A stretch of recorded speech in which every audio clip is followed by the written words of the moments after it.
അവശനിലയിൽ അനാഥനായി കണ്ടയാളെ ബന്ധുക്കളെ ഏൽപ്പിച്ച് ഷൊർണൂർ പോലീസ്. പുതുവസ്ത്രങ്ങളും സ്നേഹ സമ്മാനവും നൽകിയായിരുന്നു ഇയാളെ യാത്രയാക്കിയത്.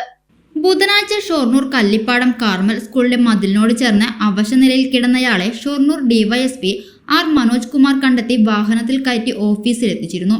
ഭക്ഷണവും വെള്ളവും നൽകി അവശത മാറ്റി പേരും മേൽവിലാസവും ചോദിച്ചതിൽ മണി, കോയമ്പത്തൂർ എന്ന് മാത്രം പറയുകയും ഓർമ്മക്കുറവുള്ളതിനാൽ മറ്റു കാര്യങ്ങളൊന്നും പറയാൻ കഴിയാത്തതിനാൽ ഡിവൈഎസ്പിയുടെ നിർദ്ദേശപ്രകാരം ഷൊർണൂർ പോലീസ് ഇയാളെ പട്ടാമ്പി സ്നേഹനിലയം ട്രസ്റ്റിൽ പാർപ്പിക്കുകയും ചെയ്തു. ഷൊർണൂർ പോലീസിന്റെ തുടർന്നുള്ള അന്വേഷണത്തിൽ അവശനിലയിൽ കണ്ടെത്തിയ ഇയാളുടെ മേൽവിലാസം മണി, വയസ്സ് 57, son of Nanjan, 20/2, പട്ടാളമ്മൻ Kovil street, വടിവേലം, പാളയം, കുളവപ്പട്ടി, കോയമ്പത്തൂർ, തമിഴ്നാട് ആണെന്ന് മനസ്സിലാക്കി.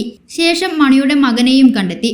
ഓർമ്മക്കുറവ് മൂലം 2 ദിവസം മുമ്പ് വീട്ടിൽ നിന്ന് കാണാതാവുകയായിരുന്നു എന്നും അണ്ണൂർ പോലീസ് സ്റ്റേഷനിലും അറിയിച്ചിട്ടുണ്ടെന്നും നാട്ടിലും പൊതുസ്ഥലങ്ങളിലും ഫോട്ടോ പതിപ്പിച്ച് അന്വേഷിക്കുന്നതിനിടയിലാണ് ഷൊർണൂർ പോലീസ് വിളിച്ചതെന്നും മകനായ സുഭാഷ് അറിയിച്ചു. വ്യാഴാഴ്ച കോയമ്പത്തൂരിൽ നിന്നും മകൻ നേരിട്ടെത്തി അച്ഛനെ കണ്ട് തിരിച്ചറിഞ്ഞു. പുതുവസ്ത്രങ്ങളും സ്നേഹ സമ്മാനവും നൽകി മകനോടൊപ്പം മണിയെ ഷൊർണൂർ പോലീസ് യാത്രയാക്കി. സൗജന്യ വൈഫൈ കണക്ഷൻ അങ്ങനെ വരാൻ വഴിയില്ലല്ലോ. ഫ്രീ മോഡം ഇൻസ്റ്റലേഷൻ ചുമ്മാ. സത്യാടോ, എന്റെ വീട്ടിൽ ഈ കണക്ഷനാ. തന്നെയും വിശ്വാസമില്ല. അല്ല, കേരള വിഷൻ. കേരള വിഷനിലേക്ക് സ്വാഗതം. ഇപ്പോൾ വൈഫൈ കണക്ഷൻ എടുക്കാം ഫ്രീ ആയി.